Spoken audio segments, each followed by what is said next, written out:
Senadores apresentam requerimentos para retirar a urgência do projeto sobre abuso de autoridade. Sessões de discussão da PEC dos gastos públicos avançam e proposta deve ser votada na semana que vem. E saiba mais sobre a proposta de reforma da Previdência que o governo mandou para o Congresso. Bom dia. Os senadores apresentaram 3 requerimentos para retirar a urgência do projeto que muda a lei do abuso de autoridade. O presidente Renan Calheiros nega que tenha havido acordo com o Judiciário. Uma medida para enfrentar... O projeto atualiza a lei de abuso de autoridade e prevê mais de 30 situações que podem ser consideradas crime. As penas variam entre pagamento de multa, prisão e até perda do cargo. O texto não é consensual entre os senadores. O líder do governo no Congresso afirma que a proposta não está entre as prioridades. Existem várias matérias na pauta, algumas serão priorizadas. Não sei se abuso de autoridade será priorizado. Portanto, não me cabe definir a pauta, os líderes é que vão definir. O texto está na fila para ser votado no plenário do Senado, mas 3 pedidos tentam retirar a urgência do projeto. Um dos requerimentos foi feito pelo senador Álvaro Dias, que não aprova a forma como a matéria entrou na pauta. É um projeto colocado em meio a tensões expostas, a um nervosismo explícito, e nesse ambiente não se produz uma boa legislação. O senador Roberto Requião é o relator da proposta. Nesta quinta-feira, ele defendeu o texto. Lembrou que o Senado fez uma sessão para debater o tema e disse que acatou boa parte dos pedidos feitos na ocasião. Eu espero que não se alegue nesse plenário que estamos tratando disso numa velocidade enorme. Esse projeto dorme na casa há 7 anos. Votado pelo plenário do Senado, que poderá fazer emendas numa discussão aberta com senadores inteligentes e ligados à realidade do Brasil, ele irá à Câmara. Para o líder do PT, os requerimentos para a retirada da urgência não têm relação com a decisão do Supremo Tribunal Federal, que manteve o senador Renan Calheiros na presidência do Senado. Eu não acredito que os líderes que assinaram tenham assinado para cumprir uma parte desse acordo que teria passado pela decisão do Supremo. Eu não acredito, seria um desrespeito ao próprio Poder Legislativo. Renan Calheiros também negou que tenha acontecido um acordo. Sinceramente, o que é que você imagina? Que é possível fazer acordo com o Supremo Tribunal Federal? Isso é um desrespeito ao poder. Ontem foi a primeira sessão de discussão em segundo turno da PEC que estabelece um teto de gastos para o orçamento. A oposição reclamou que a sessão extraordinária não poderia contar como prazo para a votação da matéria, que está marcada para a próxima terça-feira. Não vamos aceitar a discussão dessa PEC em sessão extraordinária e somente em sessão ordinária. A conta para chegarmos à data do dia 13 só levou em consideração as sessões deliberativas ordinárias. Portanto, está havendo sim uma mudança na leitura, pode já ter acontecido, mas para que acontecesse era necessário que houvesse um novo entendimento e um novo acordo. Foi feito um acordo de calendário especial, a diferença é que foi pactuado na palavra, não foi escrito, e portanto o que nós estamos fazendo aqui, votando sim, é manter o acordo do calendário especial pactuado com os líderes e com a sociedade. O presidente Renan Calheiros indeferiu a questão de ordem e o recurso ao plenário confirmou a decisão. Está mantida a decisão do presidente da mesa e esta sessão é a primeira discussão da PEC 55 em segundo turno. Senadores aprovaram o projeto que estende até 2018 o prazo exigido para a elaboração de planos de mobilidade urbana. Nós sabemos quão complexa é a elaboração de um plano de mobilidade urbana, como é um plano diretor. A lei previa em 2002 2012, um prazo de 3 anos para que os municípios pudessem apresentar os seus respectivos planos. Venceu, portanto, o prazo em abril de 2015. O que este projeto simplesmente faz é passar de 3 para 6 anos. Na sessão extraordinária também foi debatida a proposta que permite à administração pública vender ao setor privado os créditos que tem a receber dos contribuintes, a chamada securitização.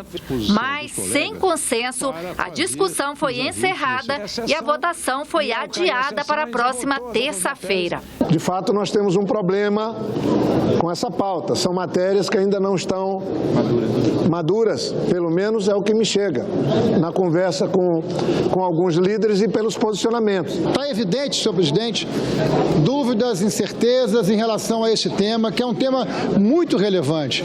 Eu acho que o bom senso recomenda que a gente não vá para a deliberação. Mais 2 sessões foram feitas nesta quinta-feira para contar prazo para a votação da PEC do limite de despesas públicas em segundo turno. O plenário do Senado também aprovou em primeiro turno o projeto que atualiza a lei de licitações. O texto faz parte da Agenda Brasil, um conjunto de propostas para incentivar a retomada do crescimento econômico. Seja para comprar o pó do cafezinho ou para construir uma usina hidrelétrica, o governo é obrigado a seguir algumas regras. Hoje, essas normas de licitação estão espalhadas em várias leis. O projeto aprovado no plenário do Senado organiza toda a legislação. A lei, na verdade, condensou essas legislações, aperfeiçoou algumas novidades em um único instrumento, que, claro, vai facilitar a vida do dia a dia do gestor que milita com licitação pública. O texto traz algumas novidades. Ele permite, por exemplo, que uma mesma empresa fique responsável por várias fases de uma licitação, do projeto básico, que traz informações iniciais sobre uma obra, até a construção propriamente dita. Mas a chamada licitação integrada só vale para projetos acima de 20 milhões de reais. Qualquer risco para a entrega daquele objeto contratado é por conta do contratado. Então, você se livra de eventuais aditivos.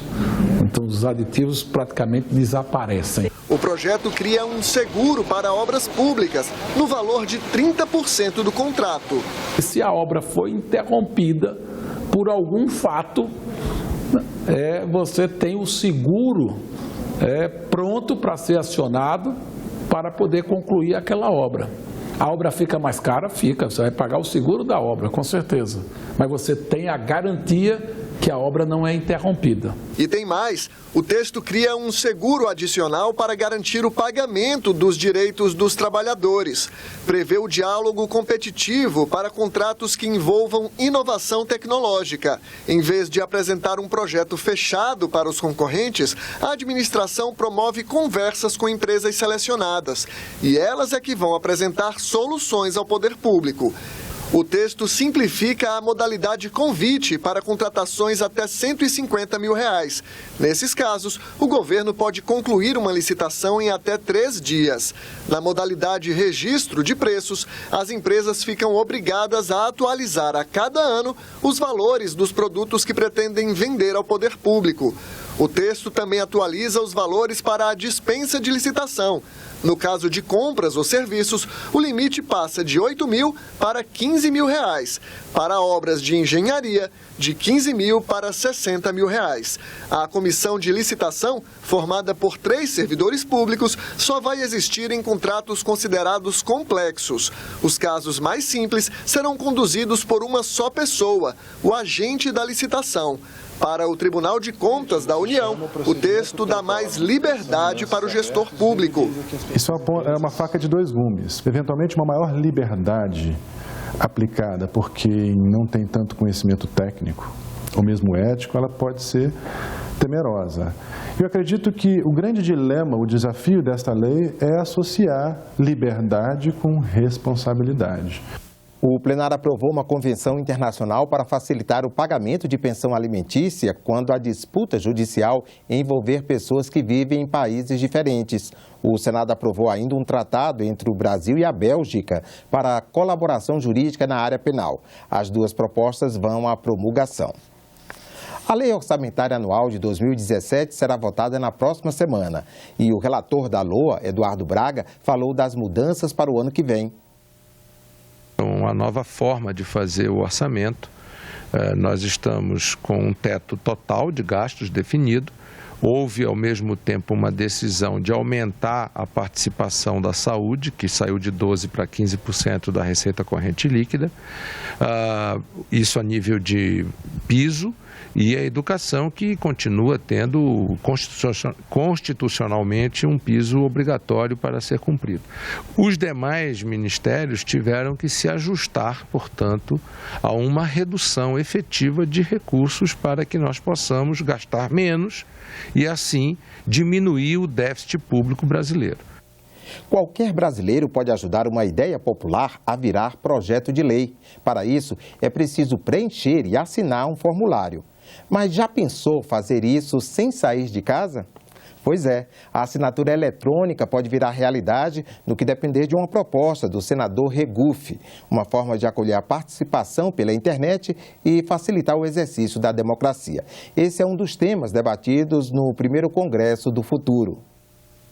A gente tem um talento enorme para queixa. A gente se queixa. Existe uma cultura de que, assim, eu quero que a minha queixa se resolva e rápido, e não por mim, por terceiros.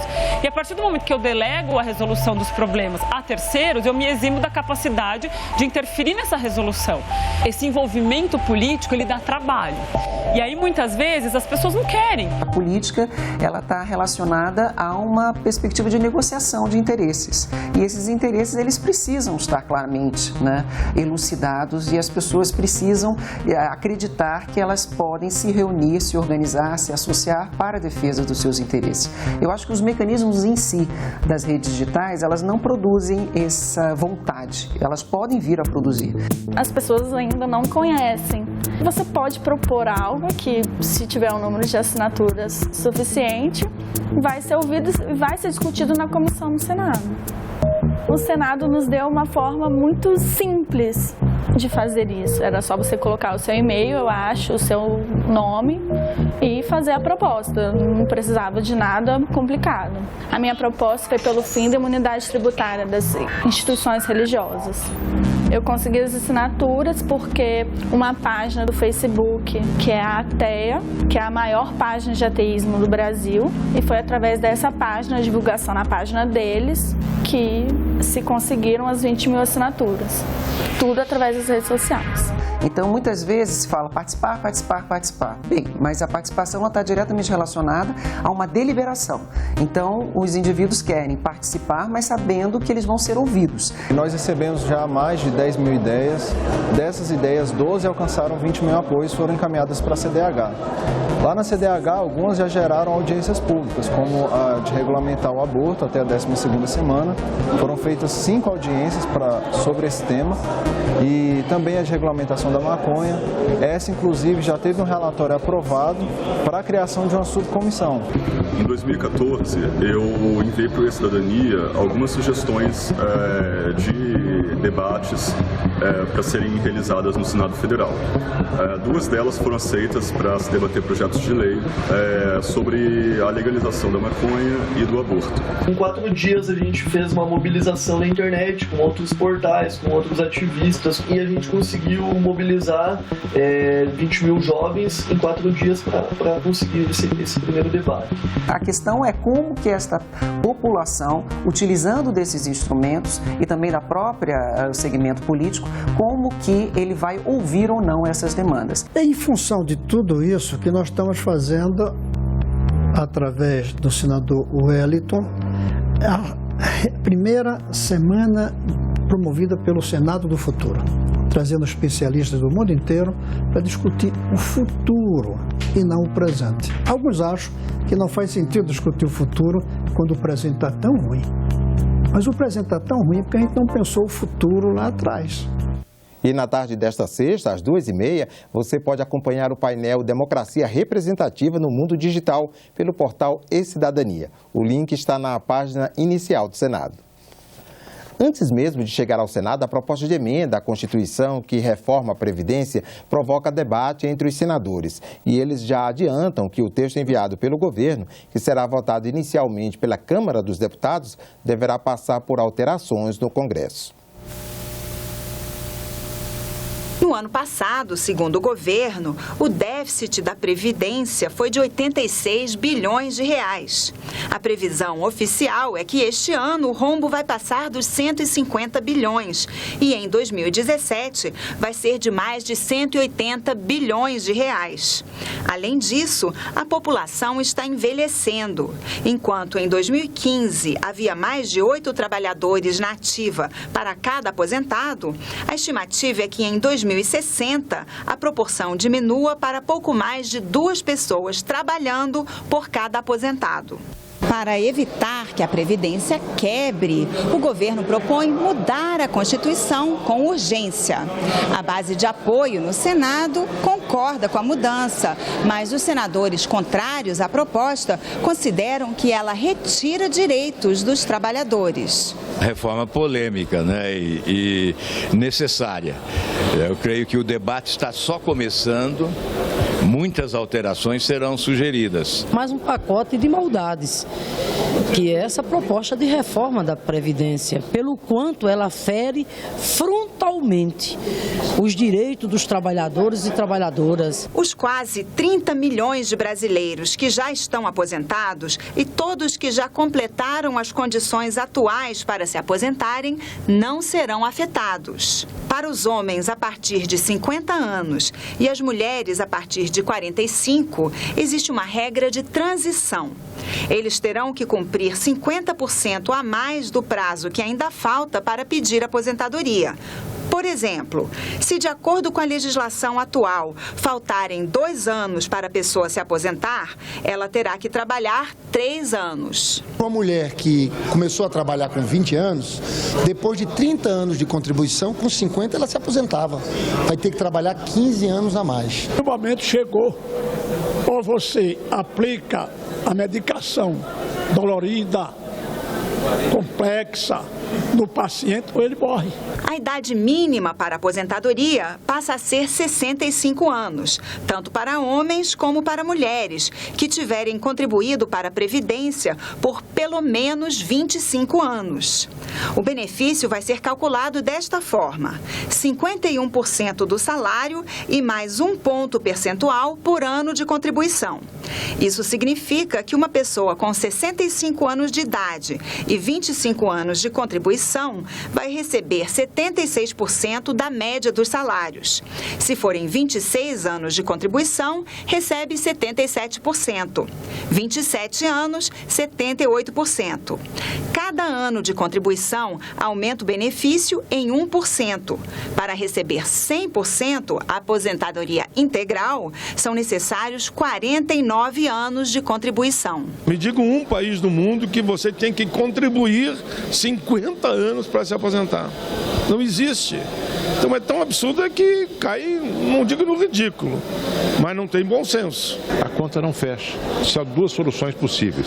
Ou aumenta a contribuição, o que já se torna muito difícil hoje, porque a contribuição já é bastante alta, ou então você restringe o acesso aos benefícios, especialmente quanto à idade de aposentadoria. A pensão por morte, que hoje é integral, será reduzida para 50%, com mais 10% por dependente. Com isso, a pensão pode ser menos de um salário mínimo. Não será possível acumular a pensão com uma aposentadoria. O beneficiado terá que optar por uma das duas. Eu acho que também é uma medida draconiana, acho que é uma medida que vai prejudicar as viúvas mais pobres, não é? E, portanto, eu não vejo como isso passe dessa maneira. Pode ser uma medida que não seja popular, que tenha uma certa impopularidade, mas que a gente tem que esquecer essa questão de popularidade e ver o que é bom para o país. Os trabalhadores rurais que hoje não contribuem também terão que pagar. O trabalhador rural vai ter que contribuir. Correto? Correto, tem que contribuir. Para você ter um benefício, você tem que ter a contrapartida sua. Demonstra um desconhecimento profundo do que é a vida do trabalhador rural no Brasil. Um trabalhador rural que chega aos 65 anos de idade, ele não tem mais força para trabalhar. Os integrantes das Forças Armadas, os policiais militares e os bombeiros ficaram de fora da proposta de reforma da Previdência enviada ao Congresso nesta semana. Segundo o governo, as novas regras para esses trabalhadores serão estabelecidas posteriormente em um projeto de lei. O Senado aprovou e agora está na Câmara dos Deputados o marco legal das agências reguladoras. A função das agências reguladoras é mediar a relação entre o mercado e os consumidores. Elas fiscalizam a qualidade dos serviços da iniciativa privada. Hoje, o Brasil tem 11 agências reguladoras, cada uma com um estatuto próprio. O projeto funciona como um marco legal para todas as agências, propõe uma regra geral que deve valer para todas e preserva o espaço para o regimento de cada uma. A relatora do projeto acredita que isso traz estabilidade para as empresas e segurança para a sociedade. O direito do consumidor, o direito do prestador do serviço da conta de água, de telefone, do celular, do transporte que ela utiliza, de um lado essa preservação, de outro dando transparência, regras claras e uma segurança jurídica para o terceiro que ganhou na licitação e que vai prestar esse serviço ou realizar essa obra. Para a senadora Simone Tebet, o marco pode dar força ao plano de privatizações do governo. Terceirizações ou concessões de portos, aeroportos, ferrovias, rodovias, elas têm as agências reguladoras que vão estar regulamentando, fiscalizando, controlando. Com o projeto, as agências teriam mais autonomia financeira.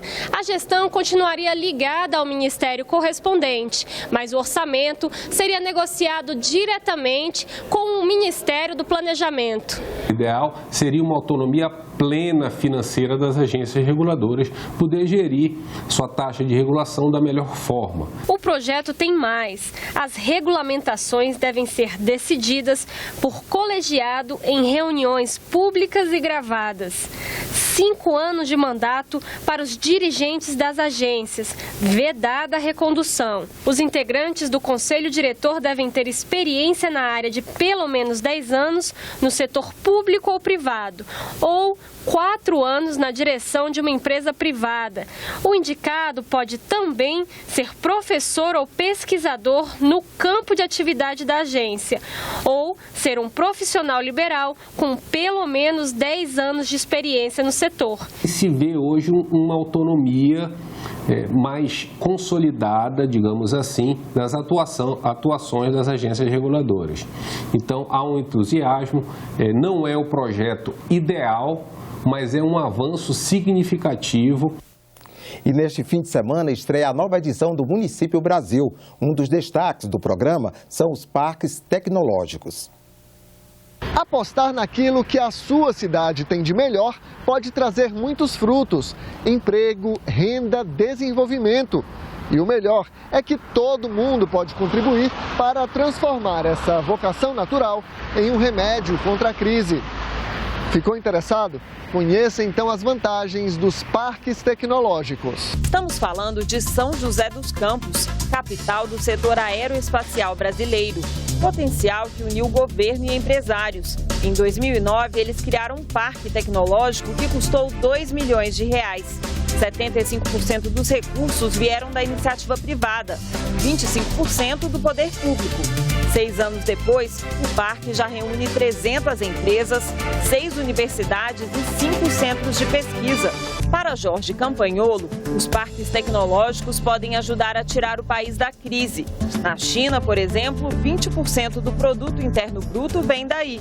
No Brasil, eles não representam nem 1% do PIB, mas abrigam pelo menos 520 empresas e geram 32 mil empregos. Temos vários exemplos em que as emendas parlamentares foram fundamentais para o surgimento de novos parques. Olha só, o Município Brasil vai ao ar no sábado às 8 da noite, com reprise no domingo às 8h30 da manhã e às 4 da tarde. O que a política representa para você? Como ela afeta o seu dia a dia? Enquanto tem gente que quer distância dela, outros defendem que a política é o melhor caminho para mudar o mundo. É o caso de Pedro Manuel de Souza Silva Neto, um estudante paraibano que na última semana esteve aqui em Brasília para participar do programa Jovem Senador. Para ele, a escola é um espaço de atuação e vivência política e os jovens, o segredo para um futuro melhor. Gente, sejam muito bem-vindos a Brasília. É um prazer recebê-los aqui. A gente vai dar uma voltinha agora pela esplanada para vocês conhecerem um pouco de como é essa cidade planejada, né? A política é um grande ato de entrega, de doação. A política é uma expressão de amor maior, de amor coletivo, de compromisso com o nosso país, com o nosso estado, com o nosso município. Ou é, ou deveria ser isso.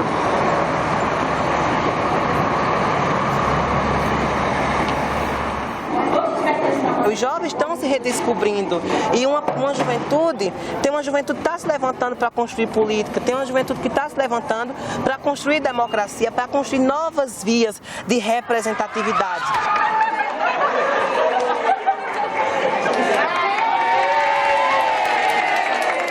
A política nasce da base, a política nasce do diálogo, das ideias, a política nasce do enfrentamento das forças contrárias e isso mostra que a escola também é um espaço fundamental para o exercício da prática política, para o exercício da cidadania. A escola, em momento nenhum, jamais pode estar desligada das questões políticas, das questões sociais. Se ele participa, se ele compreende, ou se as juventudes compreendem um pouco mais da política e participa mais, vai sair desse campo somente da crítica e vai produzir mais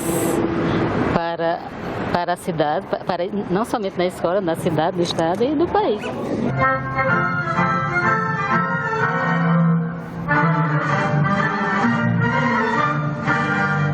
Presidente do Senado Jovem deste ano, jovem senador Pedro Manuel da Paraíba, com 9 votos.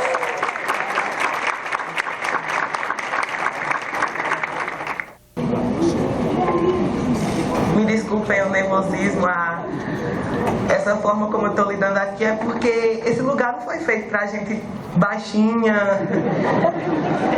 pra gente jovem. Olha o tamanho da cadeira. Se eu estou quebrando o decoro aqui, me perdoem.